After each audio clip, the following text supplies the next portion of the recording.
ನಮಸ್ಕಾರ ಎಲ್ರಿಗೂ, ನಾನು ರೂಪಾ. ಇವತ್ತಿನ ವಿಡಿಯೋದಲ್ಲಿ 5 ನಿಮಿಷದಲ್ಲಿ ಹೆಸರುಕಾಳು ದೋಸೆ ಹೇಗೆ ಮಾಡೋದು ಅಂತ ನೋಡ್ಕೊಂಡು ಬರೋಣ. ಮೊದಲಿಗೆ ಒಂದು ಪಾತ್ರೆಯಲ್ಲಿ ಹೆಸರುಕಾಳು ನೆನೆಸ್ತಾ ಇದ್ದೀನಿ. ಒಂದು ನೈಟ್ ನೆನೆಸಕ್ಕೆ ಬಿಡ್ತಾ ಇದ್ದೀನಿ.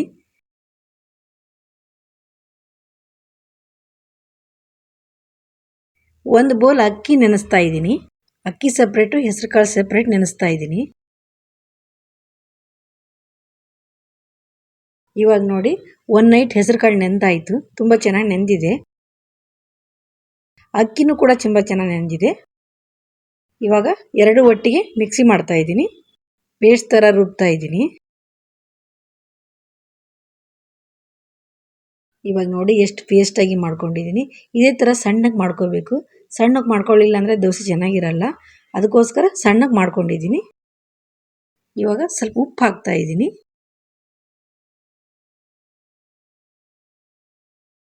ಇವಾಗ ನೋಡಿ ತುಂಬ ಚೆನ್ನಾಗಿ ಹಂಚು ಕಾದಿದೆ.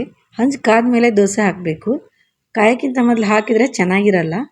ಇವಾಗ ನೋಡಿ ಚೆನ್ನಾಗಿ ಕಾದಿದೆ, ಅದಕ್ಕೋಸ್ಕರ ಹಾಕ್ತಾ ಇದ್ದೀನಿ. ನೋಡಿ,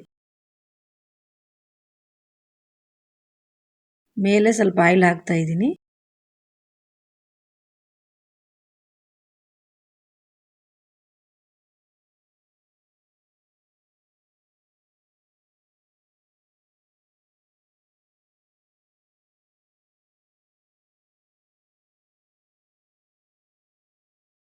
ನೋಡಿ ಎಷ್ಟು ಚೆನ್ನಾಗಿ ಬಂದಿದೆ ಅಂತ.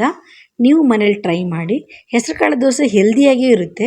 ಮಸಾಲೆ ದೋಸೆ ತಿಂದು ಬೋರ್ ಆಗಿದ್ದರೆ ಹೆಸರುಕಾಳು ದೋಸೆ ಮಾಡ್ಕೋಬೋದು ಮನೇಲಿ. ಈ ಮೆಥಡಲ್ಲೇ ನೀವು ಮಾಡ್ಕೊಂಡ್ರೆ ಟೇಸ್ಟಿಯಾಗಿರುತ್ತೆ, ಹೆಲ್ದಿಯಾಗಿರುತ್ತೆ.